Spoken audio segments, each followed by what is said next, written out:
ఎంతో కాలం క్రితం మాట ఒక చిన్న అందమైన గ్రామంలో రామ్దాస్ అనే చాలా పేదవాడు నివసించేవాడు. అతనికి వ్యవసాయం చేసుకోవడానికి సొంత భూమి లేదు, కూర్చుని ఏదైనా అమ్ముకోవడానికి చిన్న దుకాణం కూడా లేదు. అంతేకాదు, అతనికి స్థిరమైన ఉద్యోగం కూడా ఏదీ లేదు. అతను తన పొట్ట నింపుకోవడానికి ఎప్పుడూ ఇతరుల పొలాల్లో కూలి పనికి వెళ్ళేవాడు. రామ్దాస్ భార్య పేరు గంగా. గంగా చాలా అమాయకురాలు, దేవుడిపై నమ్మకమున్న స్త్రీ, అంటే ధార్మిక స్వభావం కలది. వారికి 3 పిల్లలు, 2 కొడుకులు, 1 కూతురు. పెద్ద కొడుకు పేరు మోహన్, చిన్న కొడుకు పేరు సోహన్, మరియు వారి ముద్దుల కూతురి పేరు రాధ. రామ్దాస్ కుటుంబం ఎంత పేదరికంలో ఉండేదంటే కొన్నిసార్లు వారికి ఒక్క పూట తిండి కూడా దొరికేది కాదు. వారిప్పుడు చిరిగిన బట్టలే ధరించేవారు. వేసవిలో తీవ్రమైన ఎండ దెబ్బకు తట్టుకోవాల్సి వచ్చేది, మరియు చలికాలంలో గజగజ వణికించే చలిని భరించేవారు. తరచుగా వారు ఆకలితోనే నిద్రపోవాల్సి వచ్చేది. ఇదంతా వారి కుటుంబం యొక్క రోజువారీ కథగా మారిపోయింది. కానీ ఇంతటి పేదరికాన్ని అనుభవిస్తున్నప్పటికీ రామ్దాస్ భార్య గంగకు దేవుడిపై చాలా లోతైన నమ్మకం ఉండేది. ఆమె ప్రతి ఉదయం లేచి మొదటగా దేవుడి నామాన్ని స్మరించేది. ఆమె రోజూ ప్రార్థించి, ఓ నా దేవా, నీవు అందరినీ చూస్తున్నావు, నీవే ఈ ప్రపంచాన్ని రక్షిస్తున్నావు. నీకు ఇష్టం వచ్చినప్పుడు, నీ మనసు కోరినప్పుడు మాకు కూడా మంచి రోజులు తప్పక వస్తాయి అని అనేవారు. రామ్దాస్ తన భార్య గంగ మాటలు విని కొన్నిసార్లు చిన్నగా నవ్వేవాడు. నవ్వుతూ, గంగా, నీ దేవుడెక్కడున్నాడు చెప్పు. దేవుడే ఉంటే, ఆయన నిజంగా మనల్ని పట్టించుకుంటే మన పరిస్థితి ఇలా ఉండేదా? ఊరిలోని సేఠ్ లాలచందను చూడు, అతని దగ్గర ఎంత డబ్బు, ఎంత భూమి, ఎంతమంది సేవకులు ఉన్నారు. అతను రోజూ దేవుడి పేరు కూడా తీసుకోడు, అయినా అతని దగ్గర అన్నీ ఉన్నాయి. కానీ మనం రోజూ దేవుడిని మనస్ఫూర్తిగా తలుచుకుంటాం, కానీ మన దగ్గర ఏమీ లేదు అనేవాడు. రామ్దాస్ ఈ మాటలు విన్నా గంగ ఎప్పుడూ కోప్పడేది కాదు. ఆమె తన భర్త మాటలకు కేవలం చిరునవ్వు నవ్వేది. నవ్వుతూ, మనకు అన్నీ ఇవ్వడం దేవుడి పని, ఆయనపై గట్టి నమ్మకం ఉంచడం మన పని. దేవుడు ఎవరికీ తక్కువ చేయడు. అవును, దానికి సరైన సమయం రావడానికి కొంచెం ఆలస్యం కావచ్చు. చెట్టుపై ఉన్న పండులాగా పండు పూర్తిగా పక్వానికి వచ్చినప్పుడే అది చెట్టు నుండి దానంతటా అదే రాలుతుంది. అలాగే మన అదృష్టం యొక్క తీపి పండు పక్వానికి వచ్చినప్పుడు దేవుడే మనకు అన్నీ ఇస్తాడు అని అనేవారు. రామ్దాస్కు తన భార్య గంగ మాటలు తరచుగా వింతగా అనిపించేవి, కానీ అతను ఏమీ అనేవాడు కాదు. గంగకు దేవుడిపై నమ్మకం ఉంచడం వల్ల కొంచెం శాంతి దొరికితే అది మంచిదే అని మనసులో అనుకునేవాడు. కానీ రామ్దాస్కు స్వయంగా దేవుడిపై ఏమాత్రం నమ్మకం లేదు. ఈ ప్రపంచంలో ఎవరైతే నిజాయితీగా కష్టపడతారో, ఎవరైతే చెమట చిందిస్తారో వాళ్లే విజయం సాధిస్తారని అతను ఎప్పుడూ అనుకునేవాడు. మరి అను అంత కష్టపడి పనిచేస్తున్నా అతని పరిస్థితి మాత్రం ఏమాత్రం మారడం లేదు. ఒకరోజు విషయం, రామ్దాస్ ఉదయాన్నే పని వెతుక్కుంటూ ఇంటి నుండి బయలుదేరాడు. అతనికి గ్రామ పెద్ద సేఠ్ లాలచంద్ పొలంలో కూలి పని దొరికింది. సేఠ్ లాలచంద్ గ్రామం అంతటికే పెద్ద భూస్వామిగా పరిగణించబడేవాడు. అతని దగ్గర వందలాది ఎకరాల భూమి ఉండేది. అతనికి ఒక పెద్ద భవనం లాంటి ఇల్లు ఉండేది, మరియు గ్రామంలో సగానికి పైగా ప్రజలు ఆ సేఠ్ వద్దే అప్పు తీసుకున్నారు. కానీ సేఠ్ లాలచంద్ చాలా పిసినారి, గర్విష్టి వ్యక్తి. అతను కూలీలకు చాలా తక్కువ డబ్బు ఇచ్చేవాడు, మరియు వారితో చాలా ఎక్కువ పని చేయించుకునేవాడు. ఆ రోజు రామ్దాస్ రోజంతా పొలంలో చాలా కష్టపడ్డాడు. సూర్యుడి ఎండ ఎంత తీవ్రంగా ఉందంటే రామ్దాస్ వీపు కాలిపోయినట్లు అనిపించింది. పని చేస్తూ దాహంతో అతని గొంతు పూర్తిగా ఎండిపోయింది. కానీ ఒక గుక్కెడు నీళ్లు తాగడానికి కూడా తీరికలేదు. సాయంత్రం రోజంతా పని ముగిశాక రామ్దాస్ తన కూలీ తీసుకోవడానికి సేఠ్ దగ్గరకు వెళ్ళాడు. సేఠ్ అతన్ని చూసి చాలా కఠినంగా, రామ్దాస్, నువ్వు ఈరోజు పని బాగా చేశావు, ఇదిగో నీ ఈరోజు కూలీ 10 రూపాయలు అన్నాడు. రామ్దాస్ చెయ్యి చాపి ఆ 10 రూపాయలు మౌనంగా తీసుకున్నాడు. రోజంతా అంత కష్టపడ్డాక 10 రూపాయలు చాలా తక్కువని అతనికి బాగా తెలుసు. కానీ పాపం అతనేం చేయగలడు? అతను తన పిల్లల కోసం ఆ రాత్రికి భోజనం తీసుకురావాలి. అతను త్వరగా బజార్లోని ఒక దుకాణానికి వెళ్ళాడు. అక్కడ నుండి కొంచెం పిండి, కొంచెం పప్పు మరియు కొంచెం నూనె కొన్నాడు. ఇంటికి చేరుకుని ఆ సామానంతా తన భార్య గంగకు ఇచ్చాడు. గంగ త్వరగా వంట చేసింది. మొదటగా ఆమె పిల్లలకు కడుపు నిండా భోజనం పెట్టింది. ఆ తర్వాత మిగిలిన కొద్దిపాటి భోజనాన్ని తను, రామ్దాస్ తిన్నారు. రాత్రి అందరూ నిద్రపోతున్నప్పుడు రామ్దాస్ కళ్ళలో దానంతటా అవే కన్నీళ్లొచ్చాయి. అతను మనసులో అనుకుంటున్నాడు, ఈ పేదరికం మనల్ని ఇంకెంతకాలం వెంటాడుతుంది? మనం ఇలాగే రోజూ కూలీ పనులతో ఎంతకాలం బతుకుతాం? ఎప్పటికైనా మాకు మంచి రోజులు వస్తాయా? అతను తన భార్య గంగను అడిగాడు. గంగా, దేవుడు మనల్ని బాగా చూసుకుంటాడని నువ్వెప్పుడూ అంటావు, కానీ మన పరిస్థితి చూడు, మనం రోజూ కష్టపడతాం, అయినా మన దగ్గర ఏమీ లేదు. దేవుడే నిజంగా ఉంటే మనకింత కష్టం, ఇంత దుఃఖం ఇచ్చేవాడా? గంగ తన భర్త రామ్దాస్ చేతిని ప్రేమగా పట్టుకుని అంది, వినండి, దేవుడు మనల్ని చూస్తున్నాడు. ఆయన మనల్ని ఒక రకంగా పరీక్షిస్తున్నాడు. ఆయన కోరుకున్న రోజు మన కష్టాలన్నీ శాశ్వతంగా దూరమవుతాయి. మనం చేయాల్సింది ఒకటే, ధైర్యంగా ఉండాలి మరియు దేవుడిపై మన నమ్మకాన్ని నిలుపుకోవాలి. రామ్దాస్ ఏమీ మాట్లాడలేదు. అతను మౌనంగా నిద్రపోయాడు. కానీ అతని మనసులో చాలా ప్రశ్నలు తిరుగుతున్నాయి. దేవుడే నిజంగా ఉంటే పేద కష్టపడేవారికి ఎందుకు సహాయం చేయడు? సేఠ్ లాలాచంద్ లాంటి పిసినాయి గర్విష్టి వ్యక్తుల దగ్గర అంత సంపద ఎందుకుంది? మరియు తనలాంటి నిజాయితీపరులు కష్టపడేవారి దగ్గర ఏమీ లేదేమిటి అనేది అతనికి అర్థం కావడం లేదు. తరువాత కొన్ని రోజులు ఇలాగే గడిచిపోయాయి. రామ్దాస్ రోజూ కూలీ పని చేసేవాడు. కొద్దిగా డబ్బు సంపాదించి ఆ డబ్బుతో ఎలాగోలా తన కుటుంబాన్ని పోషించేవాడు. పిల్లలు పెద్దవారవుతున్నారు. కానీ వారి చదువు కోసం రామ్దాస్ దగ్గర డబ్బు లేదు. కూతురు రాధకు ఇప్పుడు 12 ఏళ్ళు, పెద్ద కొడుకు మోహన్కు 14 ఏళ్ళు మరియు చిన్న కొడుకు సోహన్కు 10 ఏళ్ళు. ముగ్గురు పిల్లలు తమ తల్లిదండ్రులకు సహాయం చేయడానికి ప్రయత్నించేవారు. మోహన్, సోహన్ కూడా చిన్న చిన్న పనులు చేసి ఇంటికి కొంత డబ్బు తెచ్చేవారు. రాధ ఇంటి పని చేస్తూ తన తల్లి గంగకు సహాయం చేసేది. ఒకరోజు విషయం, గ్రామానికి ఒక సాధవ మహారాజు వచ్చారు. ఆయన చాలా సాదాసీదా దుస్తులు ధరించి ఉన్నారు. ఆయన చేతిలో ఒక కమండలం ఉంది మరియు ఆయన నుదుటిపై అందమైన తిలకం ఉంది. ఆయన గ్రామ ప్రజల నుండి భిక్ష అడుగుతున్నారు. సాధువు రామ్దాస్ ఇంటి ముందు నుండి వెళుతున్నప్పుడు భిక్షాందేహి అని పిలిచారు. గంగ ఆ సమయంలో ఇంట్లో పని చేసుకుంటోంది. ఆమె సాధువు పిలుపు వింది. ఆమె వెంటనే బయటకు పరిగెత్తుకుంటూ వచ్చింది. ఆమె సాధువును చూసింది మరియు మనసులో అనుకుంది, దేవుడి నిజమైన భక్తులు ఈరోజు మా ఇంటికి వచ్చారు. నేను వారికి తప్పకుండా ఏదో ఒకటి ఇవ్వాలి.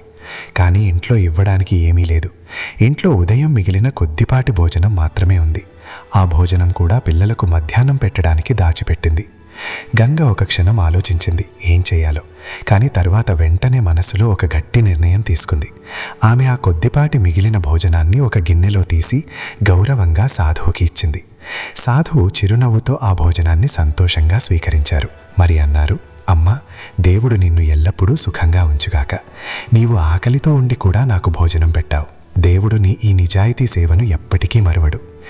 గంగా చేతులు జోడించి అంది, మహారాజా, మీలాంటి సాధువులు మా పేద ఇంటికి రావడం నా అదృష్టం. ఇదంతా దేవుడి దయ వల్లే జరుగుతుంది. సాధువు గంగ వైపు జాగ్రత్తగా చూశారు. వారి కళ్ళల్లో ఒక విచిత్రమైన మెరుపు కనిపించింది. ఆయన అన్నారు, అమ్మా, మీ ఇంట్లో చాలా పేదరికం ఉందని నేను చూస్తున్నాను. కానీ నీ మనస్సులో దేవుడి పట్ల ఒక అచంచలమైన, అంటే ఎప్పటికీ చెదరని నమ్మకం ఉంది. ఈ నమ్మకమే నీ అతిపెద్ద సంపద, పెట్టుబడి. ఎప్పుడూ గుర్తుంచుకో, ఎవరైతే దేవుడిపై నిజమైన నమ్మకం ఉంచుతారో దేవుడు వారిని ఎప్పటికే నిరాశపరచడు. ఇది విని గంగ కళ్ళలో ఆనంద బాష్పాలు వచ్చాయి.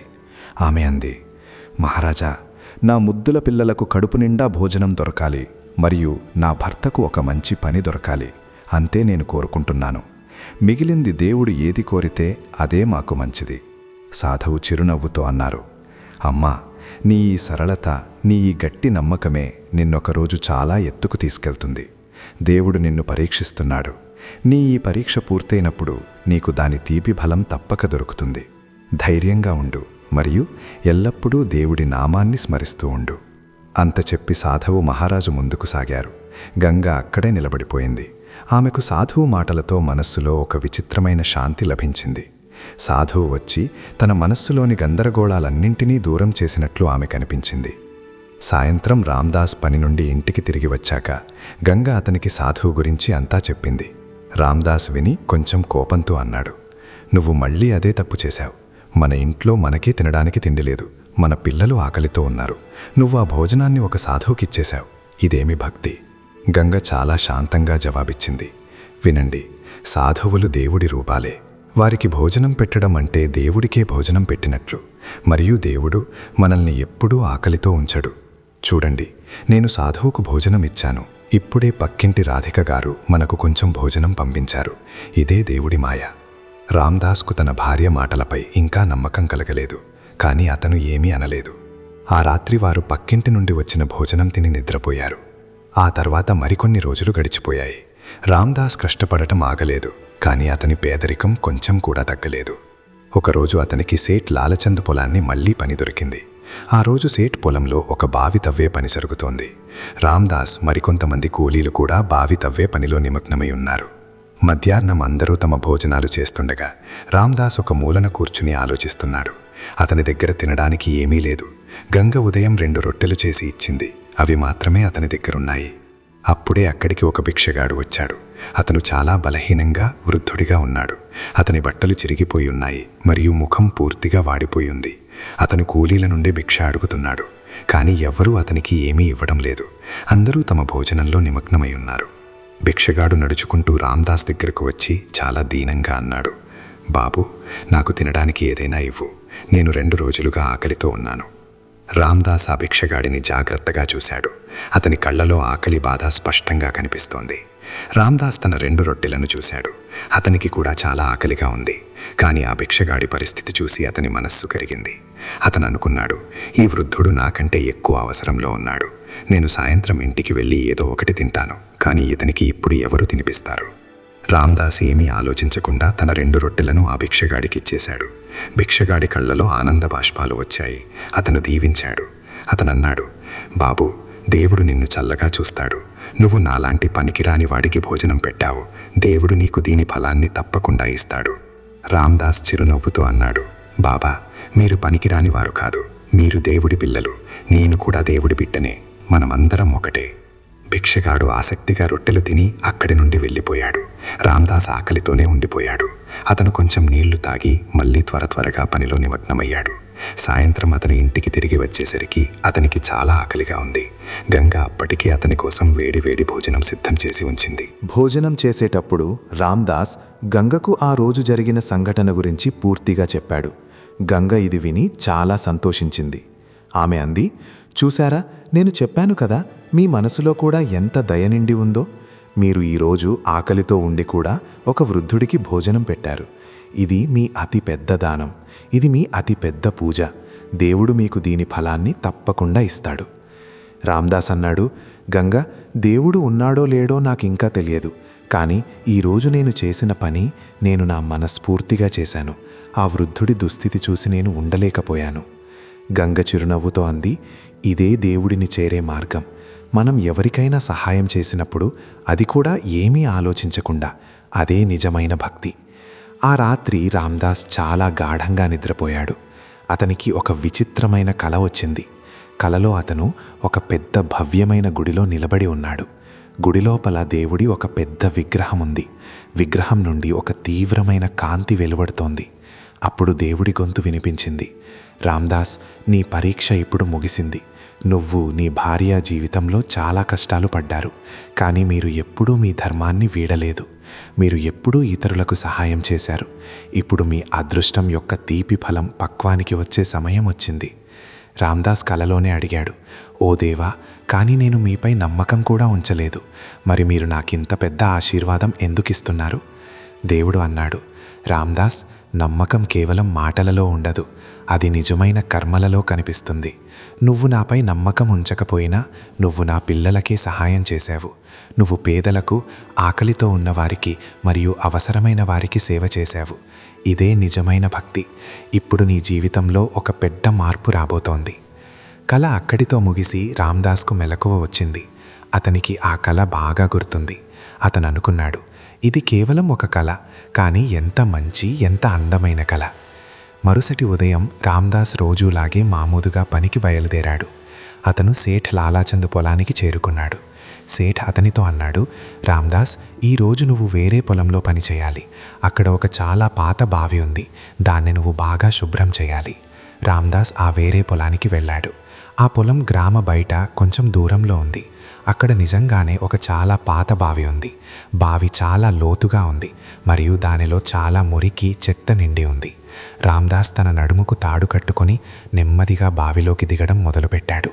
నెమ్మదిగా అతను అడుగుకు చేరుకున్నాడు. బావి అడుగున ఎన్నో ఏళ్ల మురికి, మట్టి పేరుకుపోయి ఉంది. రామ్దాస్ శుభ్రం చేయడం మొదలుపెట్టాడు.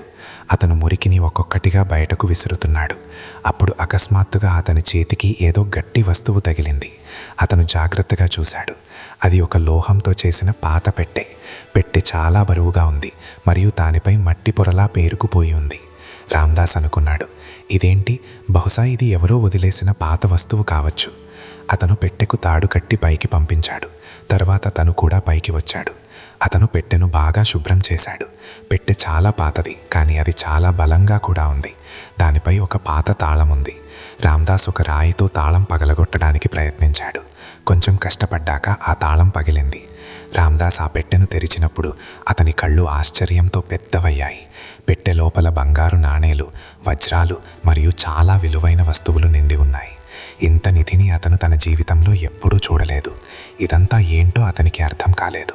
అతని గుండె వేగంగా కొట్టుకోవడం మొదలుపెట్టింది. రామ్దాస్ వెంటనే అటు ఇటు చూశాడు. అక్కడ ఎవరూ లేరు. ఆ పొలం పూర్తిగా నిర్జనంగా ఉంది. అతను అనుకున్నాడు, ఇంత పెద్ద నిధి ఎవరిది? బహుశా ఎవరైనా చాలా ఏళ్ల క్రితం ఇక్కడ దాచిపెట్టి ఉండొచ్చు. ఆ తర్వాత బహుశా వారికి గుర్తుండకపోవచ్చు, లేదా ఆ వ్యక్తి చనిపోయి ఉండవచ్చు. రామ్దాస్ మెదడులో ఒకేసారి చాలా ప్రశ్నలు మెదిలాయి. అతను ఆలోచించసాగాడు. ఈ నిధిని నేను మౌనంగా నా దగ్గర ఉంచుకోవాలా? కానీ ఈ భూమి సేట్ లాలాచంద్ది. మరి ఆయనకు హక్కు ఉందా? లేదా ఈ భూమిపై పనిచేస్తున్న కూలీ అంటే నాదా? ఎందుకంటే దీన్ని నేను కనుగొన్నాను. మరి ఇది నాదే అవుతుందా? అతను ఈ ప్రశ్నల మధ్య చిక్కుకుపోయినట్లు భావించాడు. రామ్దాస్ పెట్టెను మళ్లీ మూసివేశాడు మరియు దాన్ని తన బట్టలలో దాచుకున్నాడు. తర్వాత అతను ఇప్పుడు ఏం చేయాలో ఆలోచించసాగాడు. అతనికి వెంటనే తన భార్య గంగా మాటలు గుర్తొచ్చాయి. గంగా ఎప్పుడూ అనేవారు, నిజాయితీగా సంపాదించిన డబ్బే నిజమైన సంపద అని. అతను ఈ నిధిని దొంగతనంగా తన దగ్గర ఉంచుకుంటే అది అస్సలు మంచిది కాదు.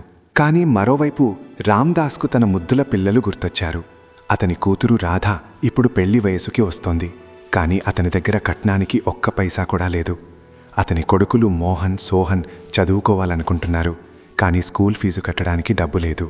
అతనికి ఈ నిధి దొరికితే అతని సమస్యలన్నీ శాశ్వతంగా తీరిపోతాయి. రామ్దాస్ చాలాసేపు అక్కడే కూర్చుని ఆలోచిస్తూ ఉన్నాడు. తర్వాత అతను సరైన పనే చెయ్యాలని గట్టి నిర్ణయం తీసుకున్నాడు. అతను నిధి పెట్టెను ఎత్తుకుని నేరుగా సేట్ లాలాచంద్ ఇంటి వైపు నడిచాడు. అతను మనసులో అనుకున్నాడు, ఈ నిధి సేట్ భూమిలో దొరికింది, కాబట్టి దీని గురించి సేట్కు వెంటనే చెప్పాలి. రామ్దాస్ సేట్ ఇంటికి చేరుకునేసరికి సేట్ తన గుమ్మం దగ్గర కూర్చుని ఉన్నాడు. అతను రామ్దాస్ రావడం చూసి అడిగాడు, ఏంటి రామ్దాస్, నువ్విక్కడికి ఎందుకొచ్చావు? పని వదిలేసి ఎందుకొచ్చావు? రామ్దాస్ పెట్టెను సేట్ ముందు పెట్టాడు మరియు అన్నాడు, సేట్ గారు, నాకు మీ పొలంలోని బావిలో ఈ పెట్టె దొరికింది. ఇందులో చాలా నిధి ఉంది. ఇది మీ భూమిలో దొరికింది కాబట్టి మీకు చెప్పడం నా బాధ్యత అనుకున్నాను. సేట్ లాలాచంద్ ఆతృతగా పెట్టెను తెరిచాడు. లోపల ఉన్న విలువైన నిధిని చూసి అతని కళ్ళు సంతోషంతో మెరిశాయి. అతను నిధిని తదేకంగా చూశాడు. ఆ తర్వాత రామ్దాస్ వైపు చూశాడు. అతని ముఖంలో ఒక విచిత్రమైన చిరునవ్వు కనిపించింది. సేట్ అన్నాడు, రామ్దాస్, నువ్వు నిజంగా చాలా నిజాయితీపరుడివి. నువ్వు ఈ నిధిని నాకు తీసుకొచ్చి ఇచ్చావు. కానీ నీకు ఈ విషయం తెలుసు కదా, ఈ నిధి నా భూమిలో దొరికింది, కాబట్టి ఇది నాదే. ఇప్పుడు నువ్వు త్వరగా నీ పనికి వెళ్ళు. రామ్దాస్ ఇది విని కొంచెం ఆశ్చర్యపోయాడు. సేట్ తనకు కనీసం కొంత బహుమానం ఇస్తాడని అతను ఆశించాడు. కానీ సేట్ అతనికి ఏమీ ఇవ్వలేదు. సేట్ చాలా పిసినారి. అతను తన కొత్త నిధిలో ఒక్క పైసా కూడా తగ్గించుకోవాలనుకోలేదు. రామ్దాస్ ఏమీ అనలేదు. అతను అనుకున్నాడు, సరే, నేను కనీసం సరైన పనైనా చేశాను. ఇప్పుడు ఏది జరిగితే అది చూద్దాం. అతను పొలానికి తిరిగి వెళ్లి తన మిగిలిన పని పూర్తి చేశాడు. సాయంత్రం అతను కూలీ అడిగినప్పుడు సేట్ అతనికి ఎప్పటిలాగే కేవలం 10 రూపాయలే ఇచ్చాడు. రామ్దాస్ ఇంటికి తిరిగి వచ్చాడు. అతను గంగకు జరిగిన కథంతా చెప్పాడు. గంగా విని అంది, మీరు చాలా మంచి పని చేశారు. మీరు నిజాయితీ మార్గాన్ని ఎంచుకున్నారు. దేవుడు మీకు దీని కీపి ఫలాన్ని తప్పకుండా ఇస్తాడు. రామ్దాస్ అన్నాడు, గంగా, నేను పెద్ద తప్పు చేశానని నీకు అనిపించడం లేదా? అంత పెద్ద నిధి నా చేతికి వచ్చింది. నేను దాన్ని నా దగ్గర ఉంచుకుంటే మన సమస్యలన్నీ శాశ్వతంగా తీరిపోయేవి. గంగ చాలా గంభీరంగా అంది, లేదు, మీరు ఏ తప్పు చేయలేదు. దొంగతనంగా వచ్చిన సంపద ఎప్పుడూ ఎవరికీ సుఖమివ్వదు. మన అదృష్టంలో ఏది రాసి ఉంటే దేవుడు మనకు అదే ఇస్తాడు. మీ అదృష్టంలో ఆ నిధి రాసి ఉంటే మీకు అది తప్పకుండా దొరికేది. కానీ బహుశా అది మీది కాదు. రామ్దాస్ అడిగాడు, మరి నా తలరాతలో ఏముంది? గంగ చిరునవ్వుతో అంది, అది దేవుడికే తెలుసు. కానీ మీ మంచి రోజులు త్వరలోనే వస్తాయని నాకు పూర్తి నమ్మకం ఉంది. ఆ రాత్రి ఇద్దరు నిద్రపోయారు. కానీ రామ్దాస్ మనసులో చాలా ప్రశ్నలు తిరుగుతున్నాయి. తను చేసింది సరైనదో తప్పో అతనికి అర్థం కావడం లేదు. మరుసటి రోజు రామ్దాస్ పనికి వెళ్లడానికి సిద్ధమవుతుండగా అకస్మాత్తుగా అతని ఇంటి ముందు ఒక పెద్ద పల్లకీ వచ్చి ఆగింది. పల్లకీ నుండి ఒక వృద్ధుడు దిగాడు. అతను చాలా ధనవంతుడిగా కనిపిస్తున్నాడు. అతనితో పాటు చాలామంది సేవకులు కూడా ఉన్నారు. ఆ వృద్ధుడు రామ్దాస్ చిన్న ఇంటి వైపు చూసి లోపలికి రావడానికి అనుమతి అడిగాడు. రామ్దాస్ గంగా ఇద్దరూ చాలా ఆశ్చర్యపోయారు. ఇంత ధనవంతుడు మా ఇంటికి ఎందుకొచ్చాడు అని అనుకున్నారు. రామ్దాస్ ఆ వృద్ధుడిని లోపలికి పిలిచాడు. వృద్ధుడు ఇంట్లోకి వచ్చి చుట్టూ చూశాడు. తర్వాత అతను రామ్దాస్ని అడిగాడు, నువ్వేనా రామ్దాస్? రామ్దాస్ అన్నాడు, అవును, నేనే రామ్దాస్. కానీ మీరెవరు? మరియు మీరిక్కడికి ఎందుకొచ్చారు? వృద్ధుడు చిరునవ్వుతో అన్నాడు, నా పేరు రాజా విక్రమాదిత్య. నేను పక్కనున్న పెద్ద నగరంలో ఒక పెద్ద వ్యాపారిని. నేను నీ గురించి కొన్ని విషయాలు విని వచ్చాను. రామ్దాస్ అడిగాడు, నా గురించా? కానీ మీరు నా గురించి అలాంటి విషయాలేం విన్నారు? రాజా విక్రమాదిత్య అన్నాడు, నువ్వు నిన్న ఒక పెద్ద నిధిని కనుగొన్నట్లు నాకు వార్త అందింది. మరియు నువ్వు దాన్ని సేట్ లాలచంద్కి ఇచ్చేశావు. ఈ మాట నిజమేనా? రామ్దాస్ అన్నాడు, అవును, ఈ మాట పూర్తిగా నిజం. నాకు ఆ నిధి సేట్ భూమిలో దొరికింది. కాబట్టి అతనికి చెప్పడం నా బాధ్యత అని అనుకున్నాను. రాజా విక్రమాదిత్య అన్నాడు, రామ్దాస్, నువ్వు చాలా నిజాయితీపరుడివి. కానీ నీకు తెలుసా, ఆ నిధి సేట్ లాలచందది కాదు. ఆ నిధి మా ముత్తాతది. మా ముత్తాత చాలా ఏళ్ల క్రితం దాన్ని అదే బావిలో దాచిపెట్టారు. ఆ సమయంలో ఈ భూమి మాది. కానీ తర్వాత మేము ఈ భూమిని అమ్మేశాము. మా ముత్తాత చనిపోయే ముందు ఆ బావిలో ఒక నిధి దాగి ఉందని నాకు చెప్పారు. నేను ఏళ్లుగా ఆ నిధిని వెతుకుతూనే ఉన్నాను. కానీ నాకు ఆ బావి దొరకలేదు. రామ్దాస్ ఆశ్చర్యపోయాడు. అతనన్నాడు, అంటే ఆ నిధి మీదా? రాజా విక్రమాదిత్య అన్నాడు, అవును, ఆ నిధి నాదే. కానీ నువ్వు దాన్ని సేట్కిచ్చేశావు. ఇప్పుడు ఆ దురాశపరుడైన సేట్ దాన్ని తిరిగి ఇవ్వడు. నేను ఈ ఉదయం సేట్ దగ్గరికి వెళ్ళాను మరియు నా నిధిని అడిగాను.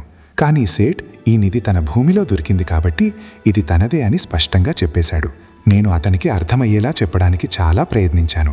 కానీ అతను నా మాట వినలేదు. రామ్దాస్ అన్నాడు, నన్ను క్షమించండి రాజాగారు. ఆ నిధి మీదని నాకు కొంచెం కూడా తెలియదు. నేను ఎవరి భూమి అయితే వారికే ఇవ్వాలి అనుకున్నాను. రాజా విక్రమాదిత్య అన్నాడు, నువ్వు ఏ తప్పు చేయలేదు రామ్దాస్. నువ్వు చేసిన పని పూర్తిగా సరైనదే. నువ్వు నీ నిజమైన నిజాయితీని చూపించావు. మరియు అదే నీ అతిపెద్ద గుణం. నేను ఆ సేట్ కోసం నిన్ను నిందించను. సేట్ లాలచంద్ ఒక దురాశపరుడు, మోసగాడు. కానీ నువ్వు ఒక నిజాయితీపరుడివి. రామ్దాస్ అన్నాడు, రాజాగారు, అయినా మీ విలువైన నిధి మీకు దొరకనందుకు నాకు బాధగా ఉంది. రాజా విక్రమాదిత్య చిరునవ్వుతో అన్నాడు, రామ్దాస్, నిధి అంటే కేవలం కొన్ని వస్తువుల సమాహారం. అసలైన నిధి మనిషి గుణం. మరియు నీ గుణం వజ్రం కన్నా విలువైనది. ఈరోజు నీ నిజాయితీకి నేను చాలా ప్రభావితుడయ్యాను. అందుకే నేను నీకొక మంచి ప్రతిపాదన ఇవ్వాలనుకుంటున్నాను. రామ్దాస్ అడిగాడు, ఏం ప్రతిపాదన రాజాగారు? రాజా విక్రమాదిత్య అన్నాడు, నేనొక పెద్ద వ్యాపారిని. నాకు చాలా రకాల వ్యాపారాలున్నాయి. మరియు నాకు నా పని కోసం నిజాయితీపరుడైన వ్యక్తులు చాలా అవసరం. నువ్వు నాతో పాటు వ్యాపారంలో పని చేయాలని నేను కోరుకుంటున్నాను. నేను నిన్ను నా ఒక పెద్ద గిడ్డంగికి లెక్కలు చూసేవాడిగా, అంటే గుమాస్తాగా నియమించాలనుకుంటున్నాను. నీకు ప్రతి నెల మంచి జీతం లభిస్తుంది మరియు నీ కుటుంబాన్ని బాగా చూసుకుంటాను. రామ్దాస్కు నమ్మశక్యంగా లేదు. అతను అడిగాడు, కానీ రాజాగారు, నేను నిరక్షరాస్యుడిని. నాకు లెక్కలు చేయడం కూడా రాదు. నేను గుమాస్తా పని ఎలా చేయగలను? రాజా విక్రమాదిత్య అన్నాడు, రామ్దాస్, చదువు ఎవరైనా నేర్చుకోవచ్చు. కానీ నిజాయితీని ఎవరికీ నేర్పించలేము. నిజాయితీ మనిషి లోపల ఉంటుంది మరియు నీలో ఆ నిజాయితీ నిండి ఉంది. నేను నీకు చదువు కూడా నేర్పిస్తాను. నువ్వు నెమ్మదిగా అన్నీ నేర్చుకుంటావు.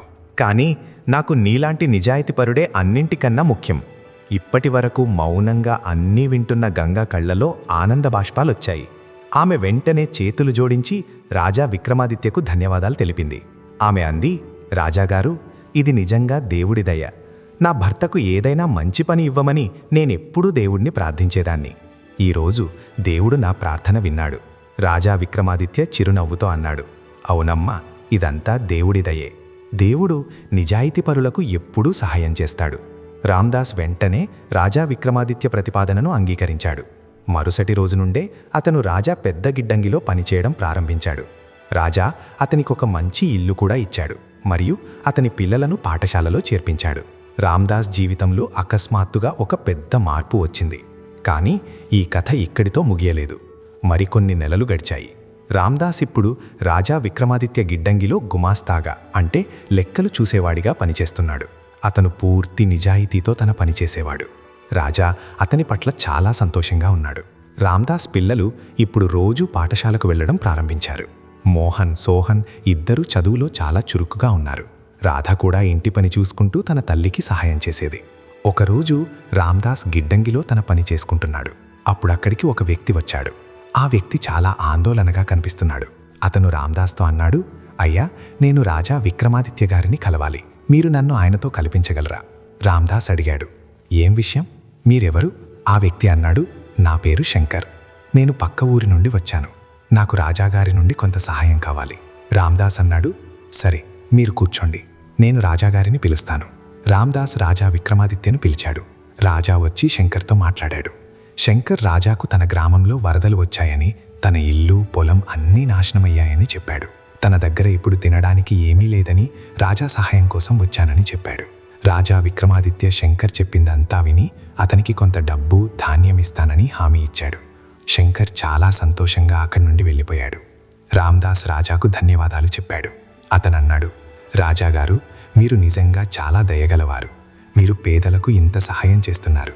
రాజా విక్రమాదిత్య అన్నాడు, రామ్దాస్, ఇది నా కర్తవ్యం.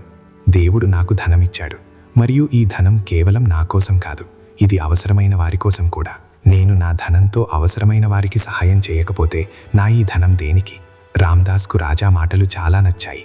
అతను అనుకున్నాడు, రాజాగారు నిజంగా ఒక గొప్ప వ్యక్తి. వారు ఇంత ధనవంతులైనా ఇంత వినయంగా దయగా ఉన్నారు. ఆ రోజు తర్వాత రామ్దాస్ కూడా తన సంపాదనలో కొంత భాగాన్ని పేదల సహాయానికి కేటాయించాలని నిర్ణయించుకున్నాడు.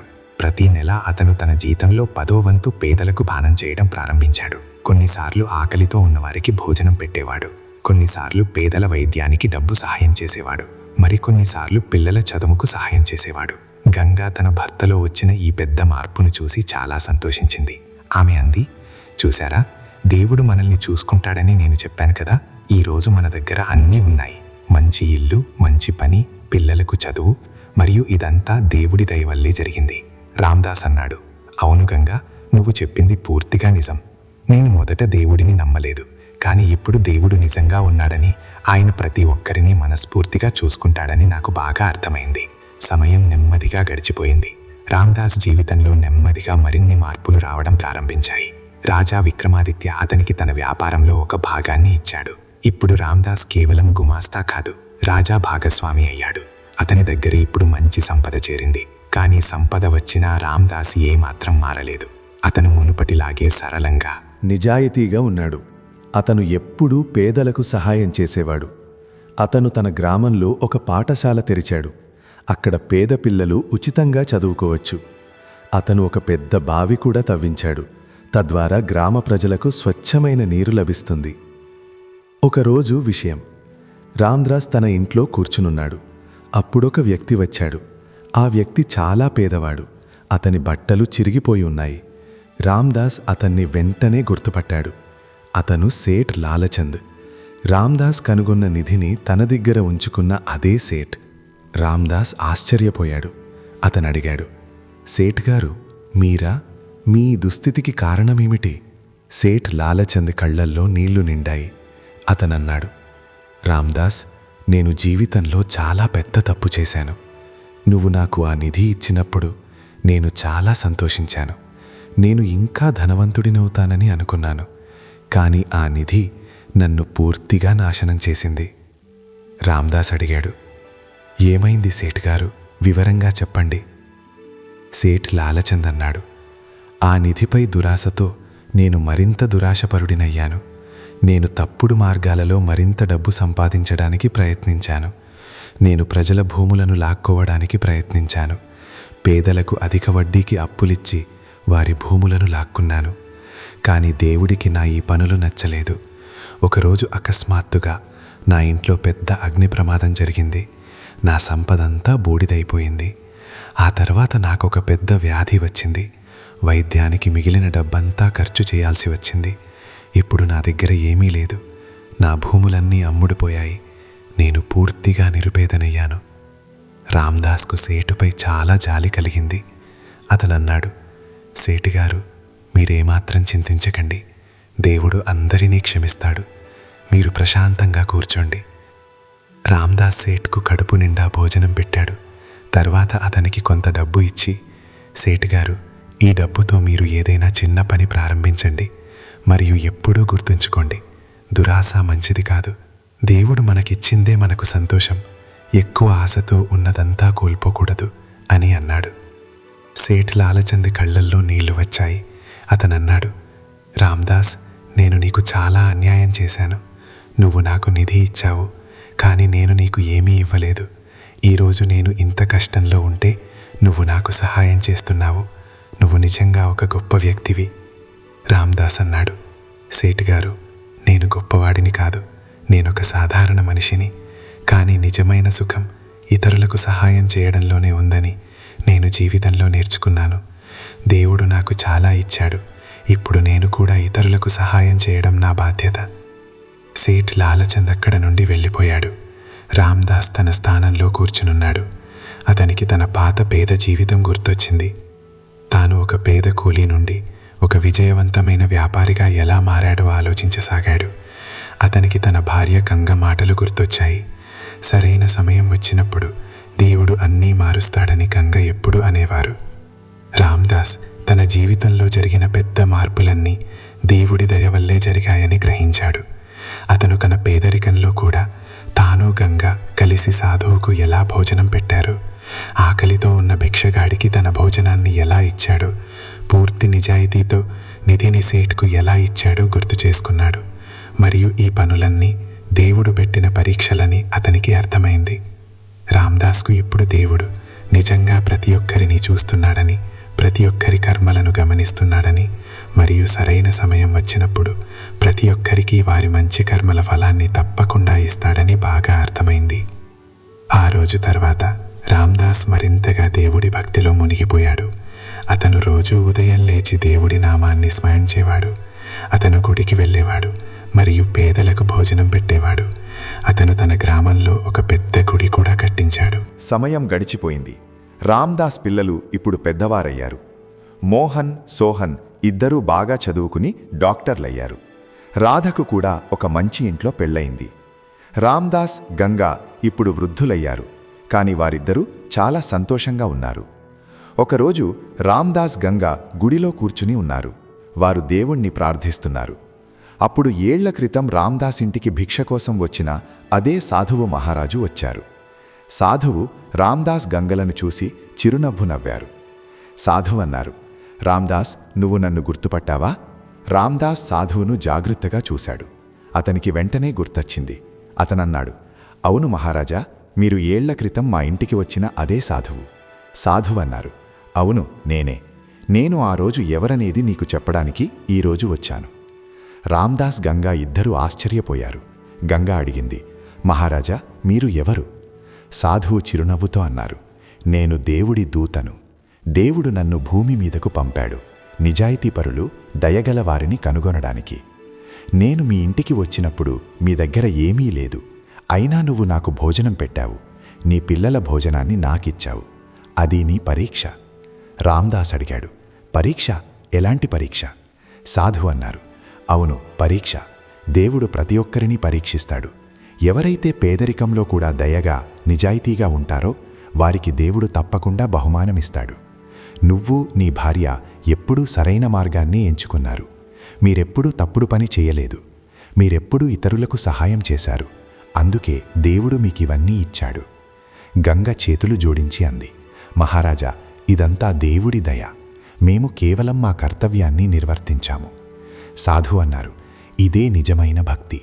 నిజమైన భక్తి అంటే రోజూ గుడికి వెళ్ళి గంటల తరబడి ప్రార్థించడం కాదు. నిజమైన భక్తి అంటే ఇతరులకు సహాయం చేయడం, నిజాయితీగా ఉండటం మరియు తన కర్తవ్యాన్ని నిర్వర్తించడం. నువ్వు ఇవన్నీ చేశావు, అందుకే దేవుడు నీతో ఉన్నాడు. రామ్దాస్ అన్నాడు, మహారాజా, కానీ మేము అంత పెద్ద పనేమీ చేయలేదు. మాకు ఏది సరైనదనిపించిందో అదే చేశాము. సాధు అన్నారు, రామ్దాస్, అదే అన్నింటికన్నా పెద్ద ప్రత్యేకమైన విషయం. నువ్వు నీ మనసు మాట విన్నావు. నువ్వు దురాశతో ఎప్పుడూ తప్పుడు పని చేయలేదు. నీకు ఆ పెద్ద నిధి దొరికినప్పుడు నువ్వు దాన్ని తీసుకుని పారిపోవచ్చు. కానీ నువ్వు నిజాయితీని చూపించావు. అదే నీ అతిపెద్ద బలం. గంగా అంది, మహారాజా, దేవుడు మనల్ని చూసుకుంటాడని నేనెప్పుడూ అనేదాన్ని. నా భర్తకు మొదట నమ్మకం లేదు, కానీ ఇప్పుడు ఆయనకు కూడా ఆ విషయం అర్థమైంది. రామ్దాస్ అన్నాడు, అవును, ఇప్పుడు నాకు దేవుడు నిజంగా ఉన్నాడని, ఆయన ప్రతి ఒక్కరినీ చూస్తున్నాడని బాగా అర్థమైంది. ఎవరైతే మంచి పనులు చేస్తారో వారికి దేవుడు తప్పకుండా బహుమానమిస్తాడు.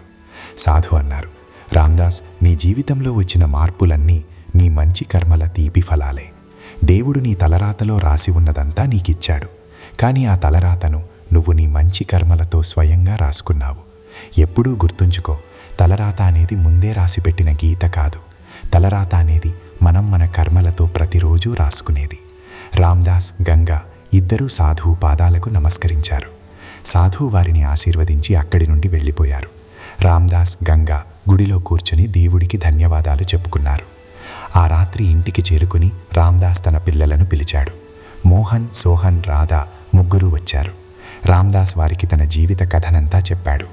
తాను ఒక పేద కూలీగా ఎలా ఉన్నాడో, వారి తల్లి ఎప్పుడూ దేవుడిపై నిజమైన నమ్మకం ఎలా ఉంచిందో, వారు పేదరికంలో కూడా ఇతరులకు ఎలా సహాయం చేశారో, మరియు దేవుడు వారిని ఎలా పరీక్షించి ఆ తర్వాత అన్నీ ఇచ్చాడో చెప్పాడు. మోహన్ అన్నాడు, నాన్నగారు, మీ ఈ కథ నుండి మాకు చాలా నేర్చుకోవడానికి ఉంది. జీవితంలో నిజాయితీ, దయ అన్నింటికన్నా పెద్దవని మేము అర్థం చేసుకున్నాము. సోహన్ అన్నాడు, అవును నాన్నగారు, మరియు దేవుడు ప్రతి ఒక్కరినీ చూస్తున్నాడని, మనం ఎప్పుడూ మంచి పనులు చేస్తూ ఉండాలని కూడా నేర్చుకున్నాము. రాధా అంది, నాన్నగారు, మేం కూడా మీలా అమ్మలా అవుతాము. మేం కూడా ఎప్పుడూ పేదలకు సహాయం చేస్తాము మరియు పూర్తి నిజాయితీతో జీవిస్తాము. రామ్దాస్ కళ్లలో ఆనంద బాష్పాలొచ్చాయి. అతను తన పిల్లలను ప్రేమగా ఆలింగనం చేసుకుని, పిల్లలారా, ఇదే నా అతిపెద్ద సంతోషం.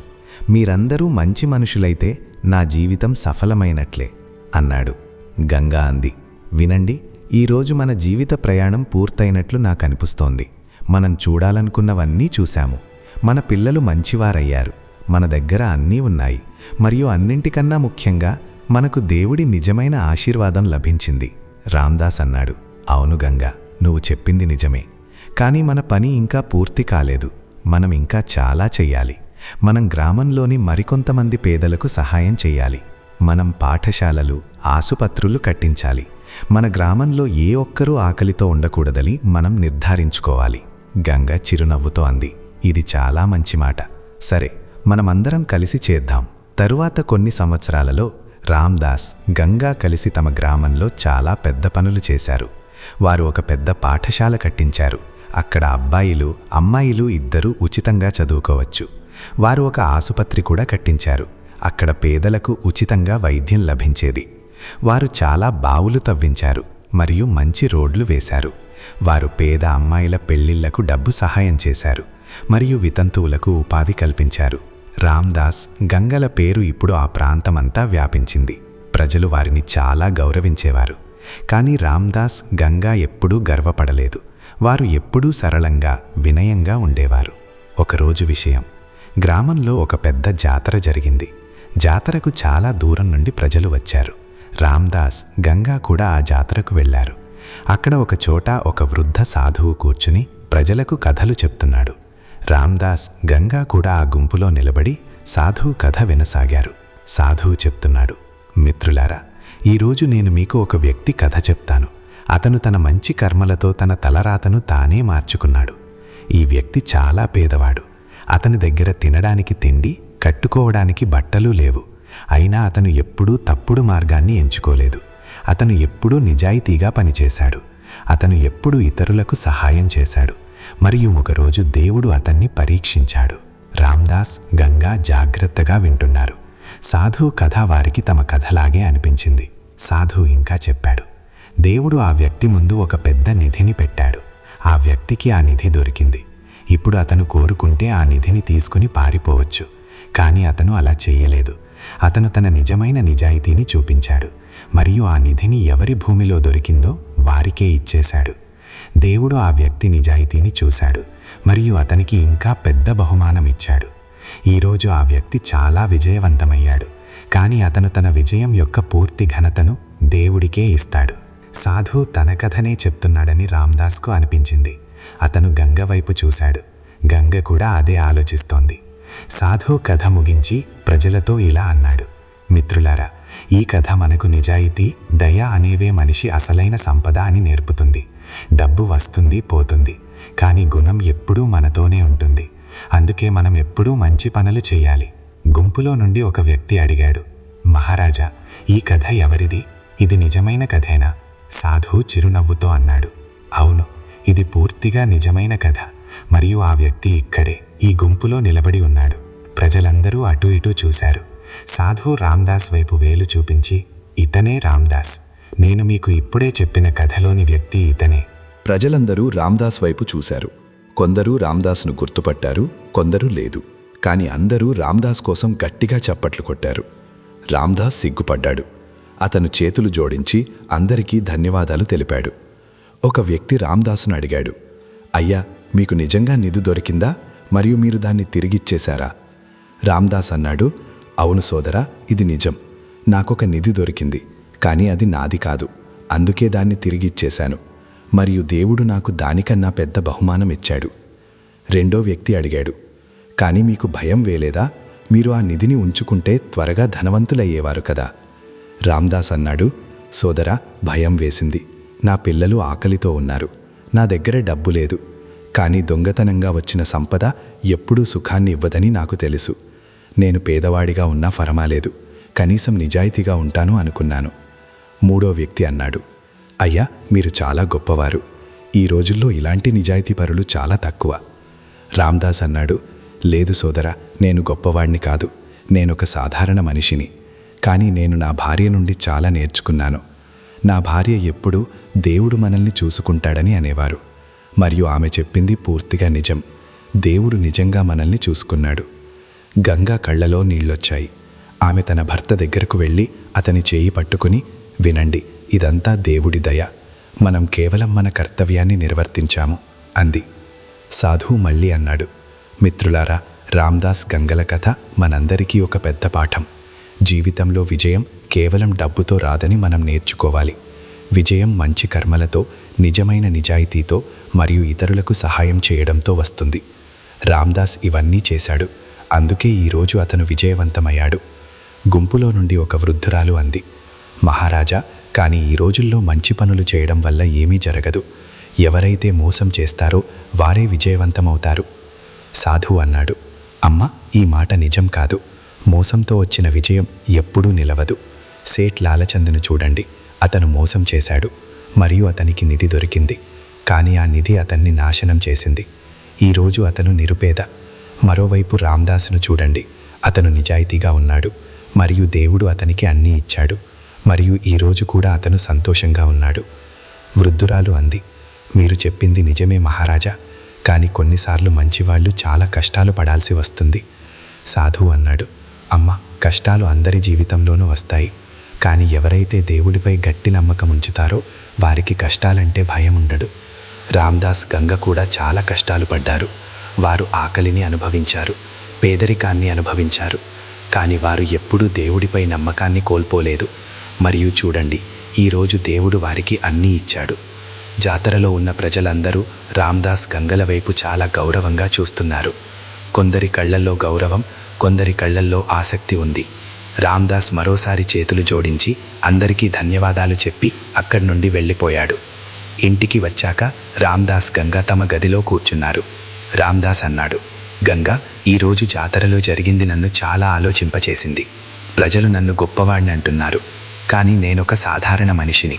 నేను ఏ పెద్ద పని చేయలేదు. గంగా అంది, వినండి, మీరు చాలా పెద్ద పని చేశారు. మీరు జీవితంలో ఎప్పుడూ సరైన మార్గాన్నే ఎంచుకున్నారు. మీరు ఎప్పుడూ మోసం చేయలేదు. మీరు ఎప్పుడూ ఇతరులకు సహాయం చేశారు. ఇదే అన్నింటికన్నా పెద్ద పని. రామ్దాస్ అన్నాడు, కానీ ఇదంతా నీ వల్లే జరిగింది. నువ్వు నాకు దేవుడిని నమ్మడం నేర్పించకపోయి ఉంటే బహుశా నేను ఎప్పుడూ ఇంత విజయవంతమయ్యేవాడిని కాను. గంగ చిరునవ్వుతూ అంది, లేదు, ఇదంతా దేవుడి దయ. మనమిద్దరం కలిసి మన కర్తవ్యాన్ని నిర్వర్తించాము మరియు దేవుడు మనకు తోడుగా ఉన్నాడు. రామ్దాస్, గంగ ఇద్దరూ మౌనంగా కూర్చునున్నారు. వారు తమ జీవితం గురించి ఆలోచిస్తున్నారు.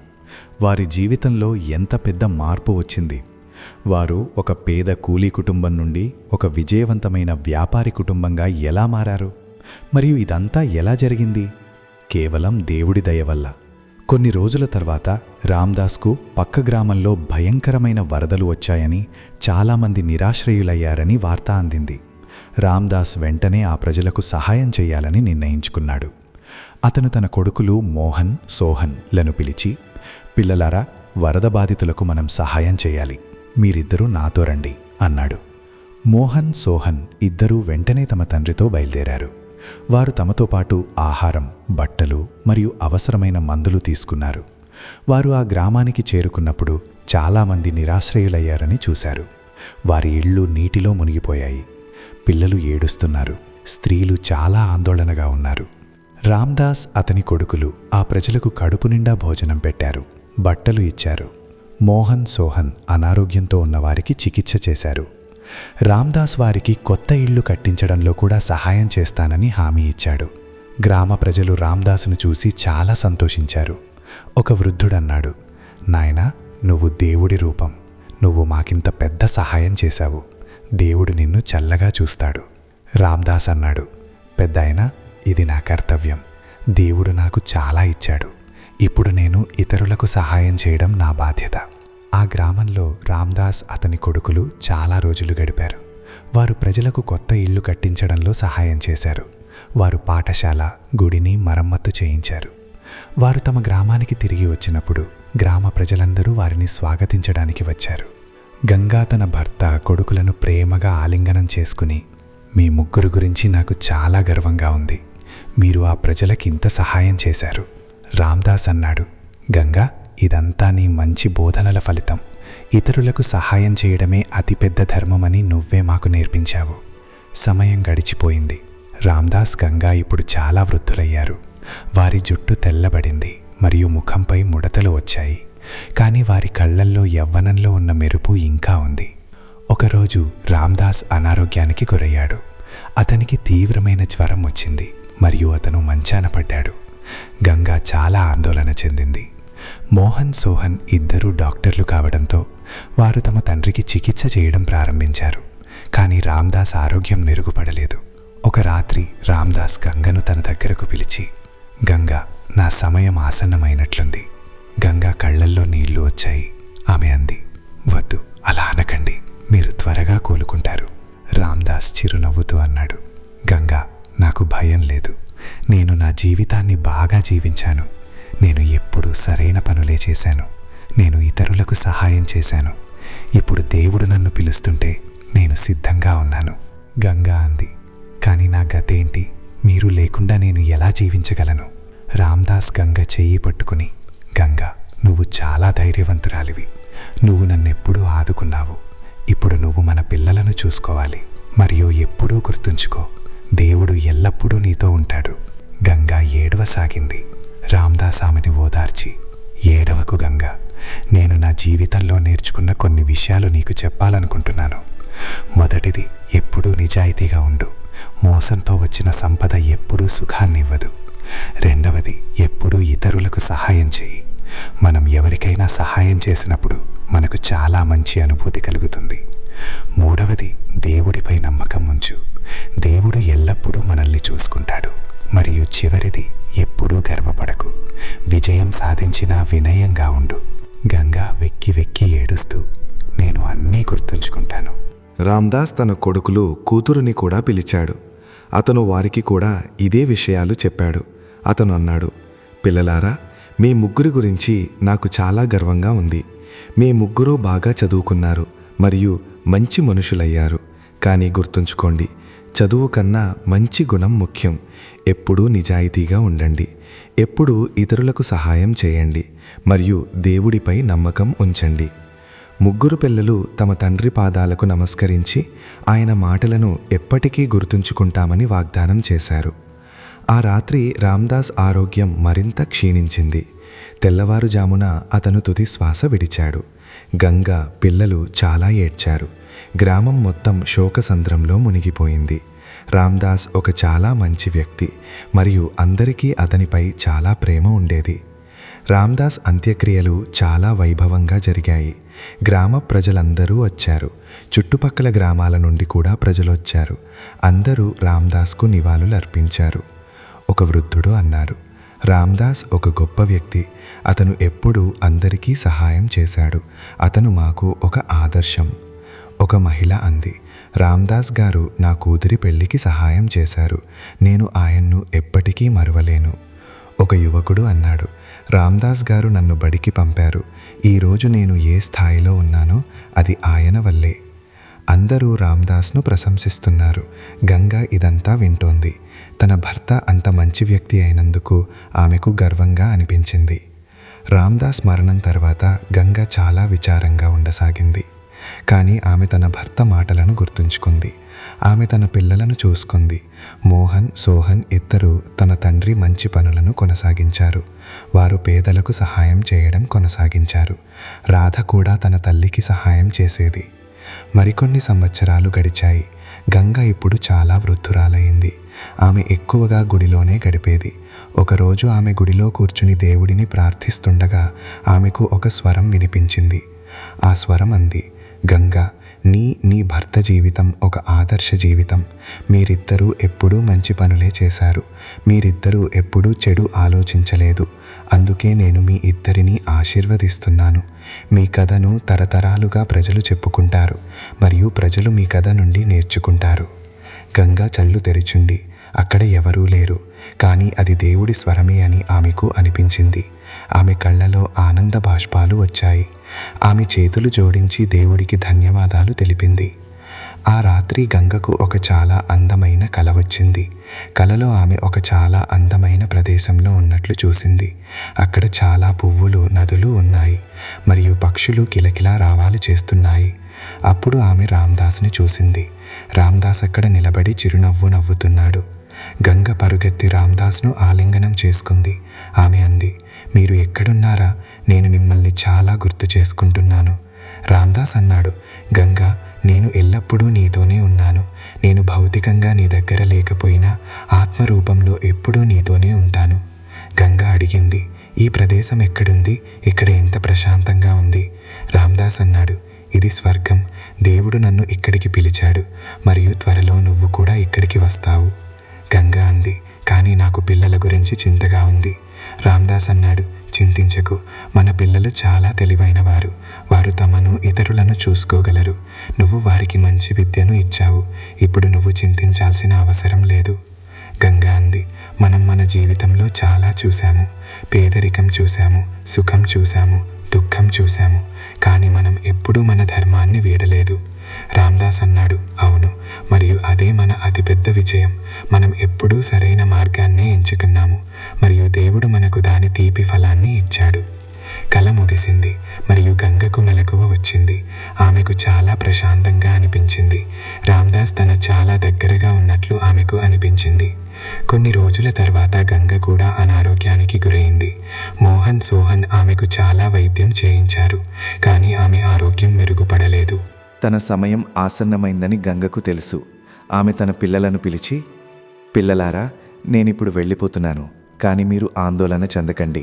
నేను మీ నాన్నగారి దగ్గరకు వెళ్తున్నాను మరియు మేమిద్దరం ఎల్లప్పుడూ మీతోనే ఉంటాము అంది. మోహన్ అన్నాడు, అమ్మా, మమ్మల్ని వదిలి వెళ్ళకు. గంగ చిరునవ్వుతో అంది, నాయనా, ఇది జీవిత నియమం. పుట్టినవారు ఒకరోజు వెళ్లాల్సిందే. కానీ గుర్తుంచుకో, మేమెప్పుడూ మీ నుండి దూరంగా ఉండము.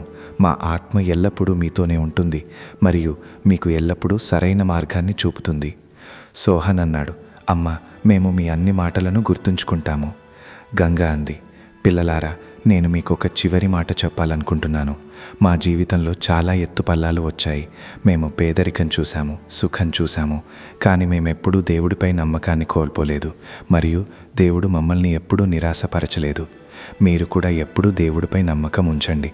దేవుడు ఎల్లప్పుడూ మిమ్మల్ని చూసుకుంటాడు. రాధ అంది, అమ్మా, మేము ఎల్లప్పుడూ మీ నాన్నగారి మాటలను గుర్తుంచుకుంటాము. మేమెప్పుడూ మిమ్మల్ని నిరాశపరచము. గంగ తన 3 పిల్లలను ఆశీర్వదించింది. తర్వాత ఆమె కళ్ళు మూసుకుంది. ఆమె ముఖంలో ఒక ప్రశాంతమైన చిరునవ్వు ఉంది. కొద్దిసేపటి తర్వాత ఆమె తుది శ్వాస విడిచింది. గంగ మరణం తర్వాత గ్రామంలో మళ్ళీ శోకఛాయలు అలుముకున్నాయి.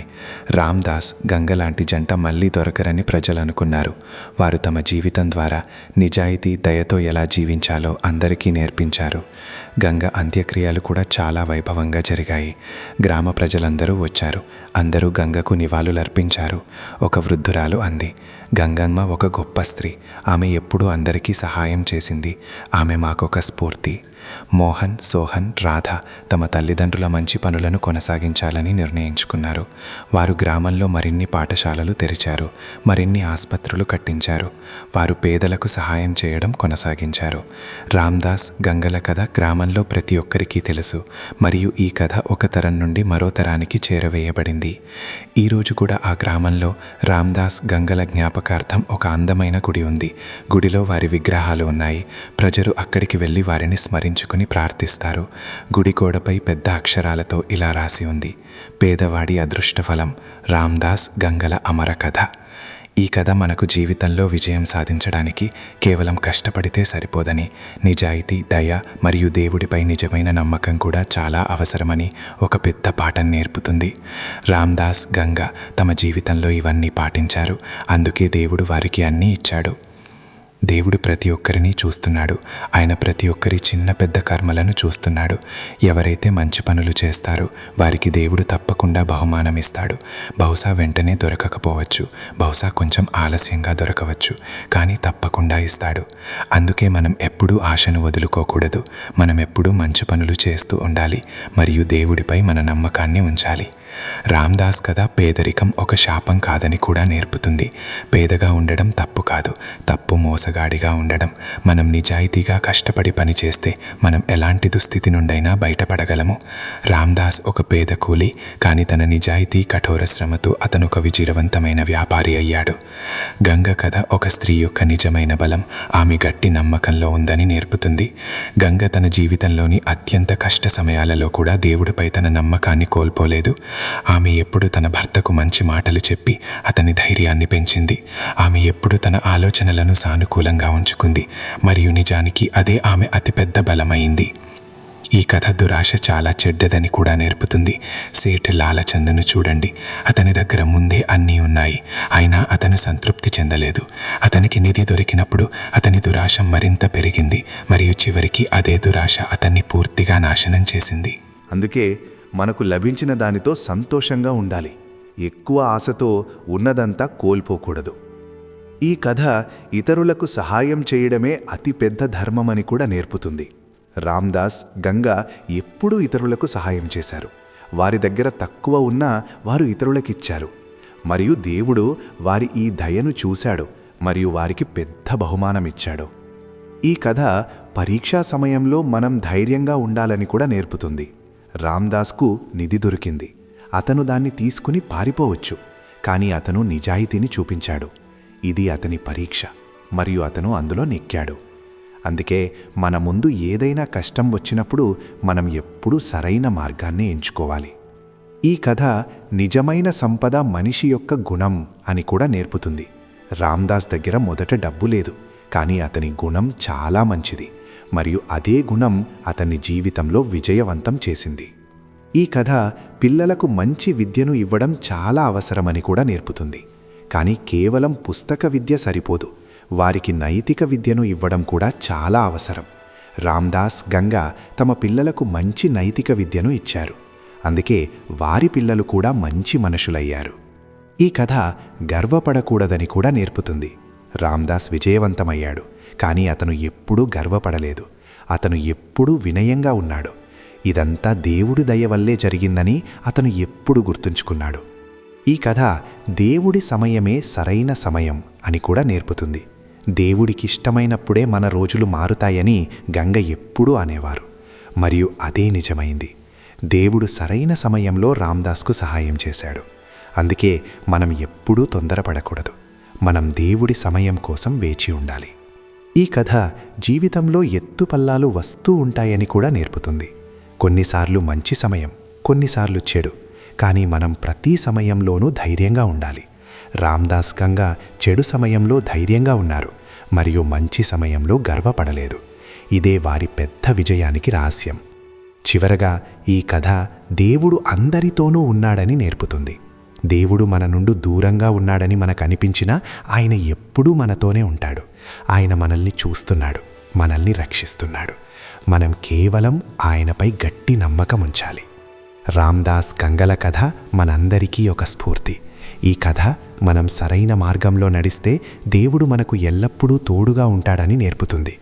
మనం నిజాయితీగా, దయగా ఉండి ఇతరులకు సహాయం చేస్తే మన జీవితం కూడా మారగలదు. పేదవాడి అదృష్ట ఫలం తీయగా ఉంటుంది, అతను మంచి కర్మలు చేస్తే. మరియు ఇదే ఈ పూర్తి కథ యొక్క అతిపెద్ద నిజమైన సందేశం. దేవుడు రామ్దాస్ తలరాతను మార్చాడు, ఎందుకంటే రామ్దాస్ ఎప్పుడు తన ధర్మాన్ని వీడలేదు. అతను పేదరికంలో కూడా నిజాయితీని వదల్లేదు. అతను కష్ట సమయాలలో కూడా ఇతరులకు సహాయం చేశాడు. మరియు దేవుడు అతని ఈ నిజమైన సేవను చూశాడు. దేవుడు ఈ వ్యక్తి నిజమైన మనసుతో పనిచేస్తున్నాడని చూశాడు. అందుకే దేవుడు అతనికి బహుమానం ఇచ్చాడు. ఈ బహుమానం కేవలం డబ్బు రూపంలో కాదు. ఈ బహుమానం శాంతి, సంతృప్తి మరియు జీవితాంతం సంతోషం రూపంలో కూడా ఉంది. రామ్దాస్ గంగల కథ ఈరోజు కూడా ప్రజలకు గుర్తుంది. మరియు ఈ కథ ఎప్పటికీ గుర్తుంటుంది. ఎందుకంటే ఈ కథ కేవలం ఒక కథ కాదు, ఇది జీవితం యొక్క ఒక అమూల్యమైన పాఠం. ఇది జీవితాన్ని ఎలా జీవించాలో నేర్పుతుంది. ఏది సరైనటి, ఏది తప్పు అని నేర్పుతుంది. దేవుడు అందరితోనూ ఉన్నాడని, ఆయన అందరినీ చూసుకుంటాడని నేర్పుతుంది. అయితే మనము రామ్దాస్ గంగల నుండి నేర్చుకుందాం. మనము నిజాయితీగా ఉందాం, దయగా ఉందాం మరియు ఇతరులకు సహాయం చేద్దాం. మనము దేవుడిపై నమ్మకం ఉంచుదాం మరియు మంచి కర్మలు చేద్దాం. ఎందుకంటే మనం మంచి కర్మలు చేసినప్పుడు దేవుడు మనకు తోడుగా ఉంటాడు. మరియు దేవుడు మనతో ఉన్నప్పుడు మన జీవితంలో సంతోషాలే నిండి ఉంటాయి. ఇదే పేదవాడి అదృష్టానికి లభించే అతి తీపి ఫలం. మరియు ఇదే రామ్దాస్ గంగల అద్భుత కథ.